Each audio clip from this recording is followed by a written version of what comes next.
It's so nice to be here with everyone. Hi, everyone. Awesome.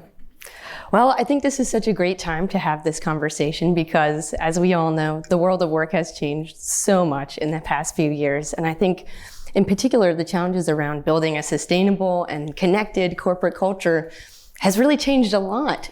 So yeah, I'm so excited to be here and discuss this with you. And first off, I think one thing that we've all noticed is that the dynamic between employees and employers has shifted a lot, understandably, as the work norms have changed, whether it's hybrid work or kind of shifting employee priorities. So I'm curious, how have you seen that kind of dynamic evolve, and what kind of challenges and opportunities is this creating for leaders? Yeah, so it's a great question. It's something that we are spending a lot of time thinking about. And I'm going to frame this, when we talk about a dynamic, I think about a relationship between employers and their employees. And it really is a relationship. Things like trust matter, things like shared values matter, things like power dynamics matter, right? And we've been seeing kind of this change. And so I'm going to kind of talk about the change from a tech perspective, because that's where I've been pre-pandemic, during pandemic, and post, and a little bit US-centric. But let me just kind of tell you my view of like how this has evolved and what we're dealing with. So pre-pandemic, we had a situation where tech talent was really located in a few spots in the United States. So it was very specific to certain locations, high demand. Companies, especially tech companies, were like, oh, the more people we hire, that more means that we're growing. Like growth in headcount really, they thought, equated to growth as a company. So everyone was going after the same people. So the tech talent that time demanded high salaries, demanded kind of everything, and we were willing to do whatever it took to get that talent. And most of them were very passive candidates, so there wasn't a lot of inventory in the market, if you will. So you had to go after people who were in jobs and try to pull them away to get them into these roles. And so it was definitely a dynamic where they were in offices. You could shower them with benefits and all kinds of things to make them enjoy being there and try to grapple them. But attrition was high, loyalty was low, and it was just a fight for talent. Then you move into the pandemic, and everyone is working from the same place, and that's home. And so you don't have the same levers that you had before around perks that you were having necessarily in the office, and you really couldn't get a sense of how people were doing. But the loyalty started to increase a little bit because people didn't want to leave during the pandemic. They're like, this is not the time for a big move. I need to kind of be where I am.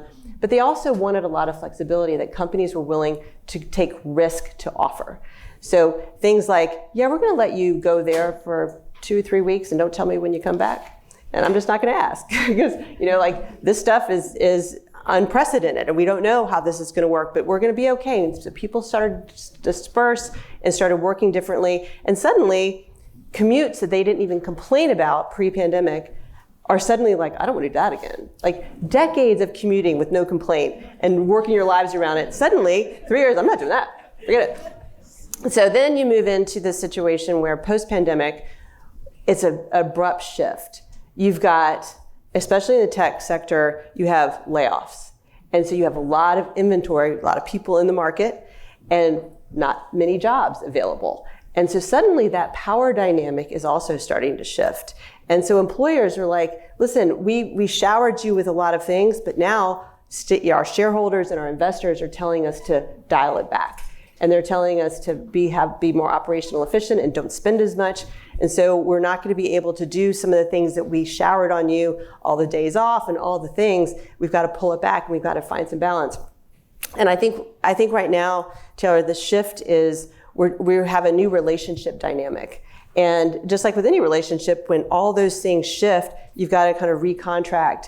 And I'm not saying we're there yet, but those are the conversations we're having. You've got to rebuild trust. You've got to reset expectations. And it's hard, right? It's hard. There's the expectations that are there. And it's like, why? We used to command all this, and it's changed. And I think that's something that we're struggling with through communication and just trying to reset the balance of the contract between employers and employees. Absolutely. I feel like you touched on one of the core things that seems to be reshaping that dynamic, which is the kind of evolution of hybrid or flexible work. And obviously, like you said, we all did it overnight in the pandemic, right? We learned that we could do it. But as you pointed out, all of a sudden, learning that we don't have to do the things that the way that we always did them has created this whole new kind of Pandora's box of, okay, well, how do we keep people feeling connected when, they're coming into the office at different schedules, or maybe they joined in the pandemic and they have yet to come to the office. So do you have any thoughts about how to create a strong culture in this kind of hybrid environment? What does that look like at DocuSign? Yeah, so at DocuSign, we took a role-based approach to hybrid work. So what we said, we looked at all of our roles in the organization, not who was in the roles, but like the roles themselves. We said, should they be roles that would be best operating in a remote, to continue being remote, or should we have them be hybrid? And we said 2 days a week. And so we went through and we reclassified all the roles. But what we said was, the role that you're in today, if you were hired into a role and your expectation is that you be a remote employee, you can stay a remote employee until you look for your next job. So we're not going to bait and switch you like in the middle of this. Like, we know this was going to be it's going to take a while to evolve. We're going to let that work it out. And about half of our roles are remote, about half of them are hybrid. And the ones that are hybrid, if they are coming in, they come in 2 days a week, they come in from 10 to 3. But what I think we've moved to is not obsessing so much about where someone works, but how people are working. Because we haven't talked enough about that. And because we had some people, like when we made this switch, they were coming into the office and they were sitting on Zoom calls all day. They're like, what's the point of that? I'm coming in and I'm sitting on Zoom calls all day. Because we hadn't shifted how we work. And we were over meeting culture during the pandemic when everyone was kind of dispersed. We said, we've got to clean up our meeting culture, and to make sure that, like, if we were coming together in a live meeting, it's for the right reasons, and empower people to organize their calendars so they're in the office to do the things that are best done in the office, and they're at home, they're doing the things that are best done at home.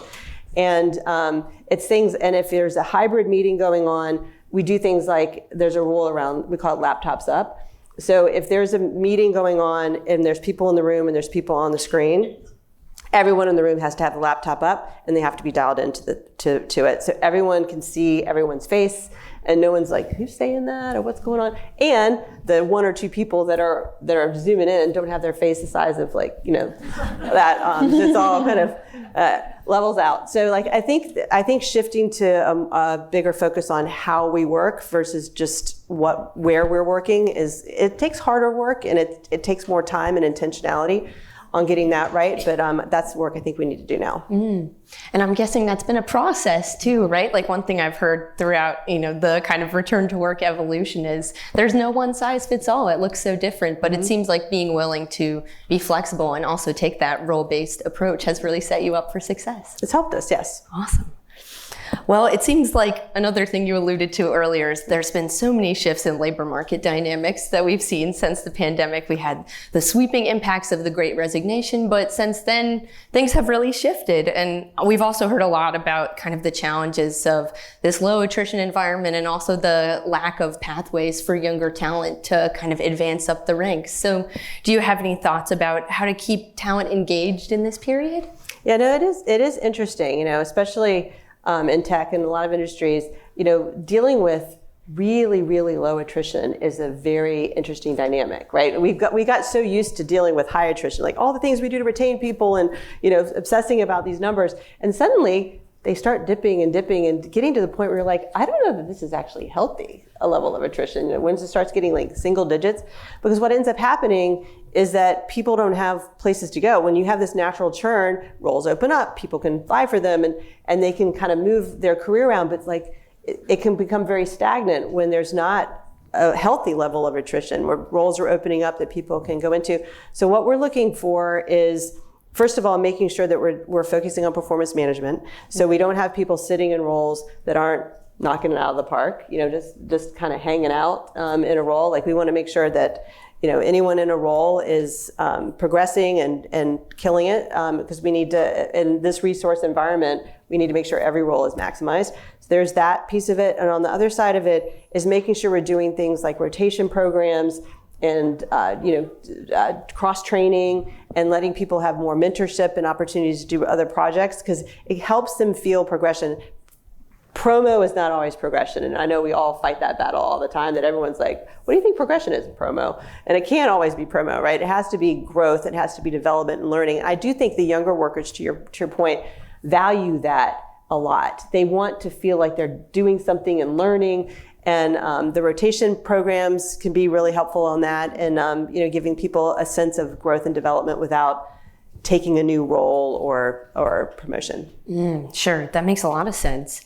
And you kind of touched on it there too, but another change that we've seen is kind of people reevaluating the way that work fits into their life, right? We've kind of all done a lot of soul searching in this period in terms of, what do we want from work? And I'm wondering, have you noticed employee priorities kind of shifting, and is that shaping DocuSign's approach to benefits? Are you pursuing anything new that you're seeing a demand for, or anything like, I don't know, any other cultural adaptations that are a direct response to employee demand? Yeah, I do think the benefits piece is something that I'm sure all of us deal with, in the sense of once you offer something, you can't take it away. Or if you do, good luck with that, right?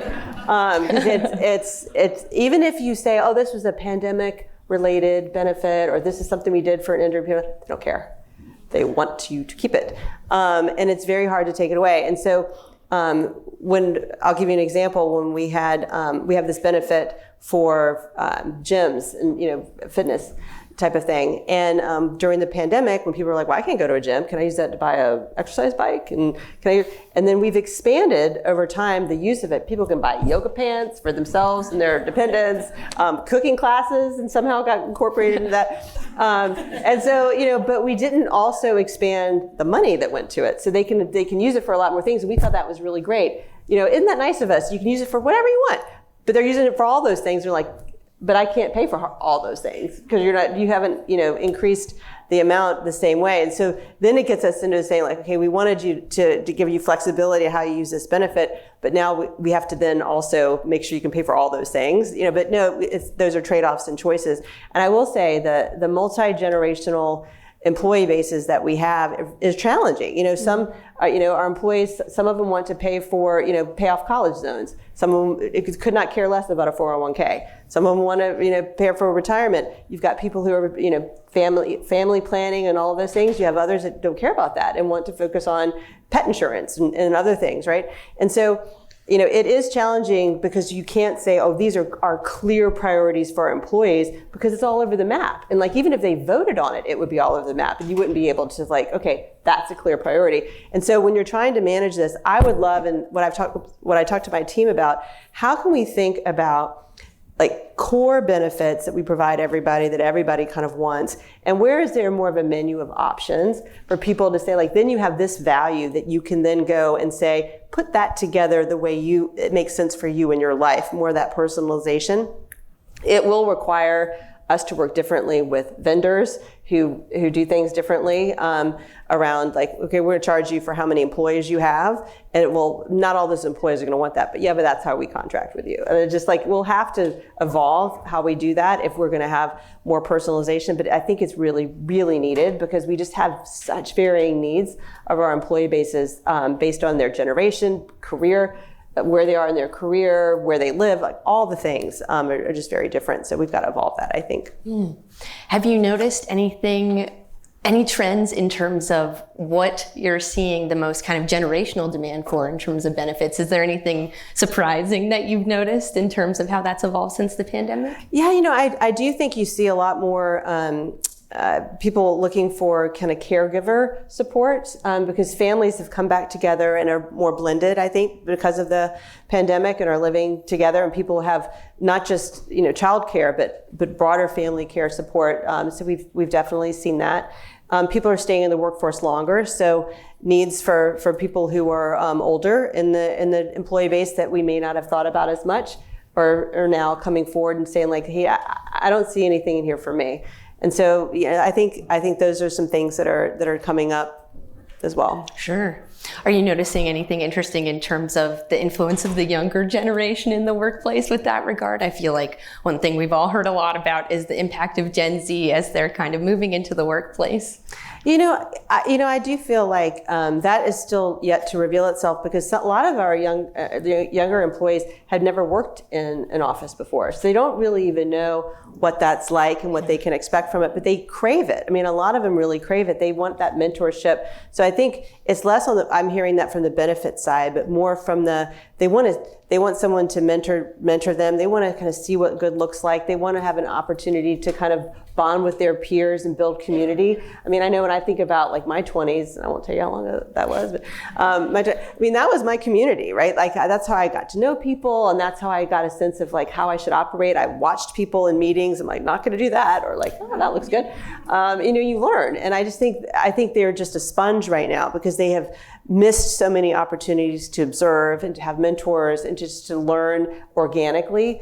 They're craving it. So I think for them, it's learning, it's skill building, it's mentorship, much more than I hear anything around kind of like the benefit side of the house. Sure. That makes a lot of sense. Yeah, that's been a thing that has consistently surprised me in reporting on return to office is no matter what industry I'm talking to somebody from, they often tell me that the younger workers are the ones who are the most gung-ho to be back around people and, get a hold of those learning opportunities.